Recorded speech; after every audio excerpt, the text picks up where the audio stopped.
Rummy, or more correctly, Rummy 500, the game invented by drunken pirates who sold Key West for 500 bottles of rum in 1717 something. None of that's true. But today we're going to learn one of the most popular card games of all time, Rummy. Let's go. Hi, I'm Chris, and welcome to Playing Games. Please comment, like, and subscribe. Every time that bell rings, I'll help you learn some new things. Rummy has hundreds, if not thousands, of versions. This is the version I learned. People know it as Rummy 500. I've always just called it Rummy. Possibly closer to Rummy 500 here. I'm sure you play a totally different way. If you'd like to share the version you do know, please drop it in the comments. I'd love to hear about it. All you need to play Rummy is a 52-card French-suited poker deck, and something to keep score with.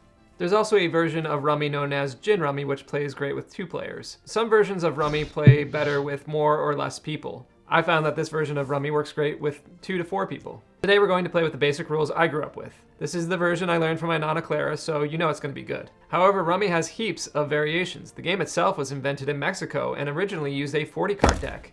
So don't go around telling everybody your way is correct, unless you can say it in Spanish. Mi camino es mejor. The object of the game is to be the first player to hit a score of 500 points. Points are scored by forming and revealing matched cards. Matches are 3 or more cards of the same number. Matches are also 3 or more cards of the same suit in a sequential order. Some people call the matches melds, but that word creeps me out. Melds reminds me too much of tuna melts, and cheese on fish is just... I'm sorry. No. First things first, the card ranks. They're ace through king, low to high. Ace through king. However, the ace in this version can be a bridge. It can go after the king, and then a 2 can follow it. So you can go sequentially queen, king, ace, 2, 3, 4, and so on. That allows players to cycle through the numbers. The point values for the cards are the face value for each numbered card, such as the 2 is a 2, the 3 is 3 points, the 4 is 4 points, the 5 is 5 points, 6, 7, 8, 9, and 10 points. The face cards are all 10 points. And the ace card in this version is worth 15 points. It is. Well, I do play that way. Setup. First, you pick a dealer. You can do that by cutting the cards, and whoever has the highest gets the deal. The dealer will shuffle the cards, and their opponent will then cut the cards. The dealer will then distribute 10 cards to each player clockwise, 1 at a time, dealing to themselves last. The rest of the deck is placed in the middle of the table and will be used as the stockpile. Lastly, the dealer reveals the top card of the stockpile and places it face up next to the deck. This will be known as the discard pile. The player to the left of the dealer begins. They have 2 choices: take a new card from the stockpile or a card from the discard pile. After a player selects a card, they organize their hand by match sets. They can also lay out matched cards if they have either 3 or more of the same numbered cards like this, or 3 or more suited cards of a numbered sequence like this. But they don't have to if they want to wait until they have more cards in that set. A player's turn ends by discarding 1 card from their hand back to the top of the discard pile like this. The next player repeats this process. If a player takes the top card from the discard pile, they cannot discard that card on this turn. They must wait till another turn. If they take a card from the stockpile, they can discard that one this turn. In this version, you can take cards from deeper in the discard pile. Yes, in this version you can. If I wanted to take a card from the discard pile that would work in my hand, I could look through the side here. I see a 2 there. I have a 2 in my hand. Now I can go in and I can take all these cards. I have to take all of the cards from the top of the discard to the one I want. It's a lot of cards. And I put them in my hand. And that could be great because I can score more points potentially. I can also get stuck with more points, so it's a risk. But because I picked the 2 last, that's the card I have to play on this turn. I have to lay it out with something. So I'd have to take the 2 and play those 2s right now. Whether I wanted to or not, I'd have to do it. And then I would just discard a card at the end of that. But by picking up so many other cards, I have a few other options. I have 2 8s now. I have 2 9s, 2 kings. It can be really valuable to pick up more cards. However, if I have a big fat hand and my opponent goes out, then I'm stuck with all those points and I take a big loss. So do it at your own peril. Laying off. During the game, you can lay off cards, meaning if you have a card in your hand that fits with one of your previously laid out sets, you can place that card onto the set. You may also lay off cards onto your opponent's sets. For example, I have a run of 3, 4, 5 of diamonds showing. On my turn, I pick up this card, it's the 6 of diamonds. Now I can place the 6 and the 7 of diamonds onto that sequence, adding to it. Even though it was previously laid out, I can continue to add to that set along the game. I can also add cards to my opponent's match sets. In this case, I can lay off a queen to their 9, 10, jack of spades. I take the queen, I don't put it on their set, I keep it on my side.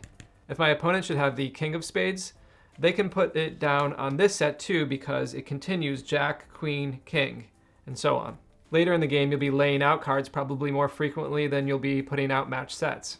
One other common rule is if a player discards a card that could have been used in a laid out match set, any other player can yell Rummy and steal that card and use it to score off the laid out matches. For example, if I threw my 2 down, my opponent could yell Rummy and take that 2 because there is already a set of 2s right there, and that would be a valid point.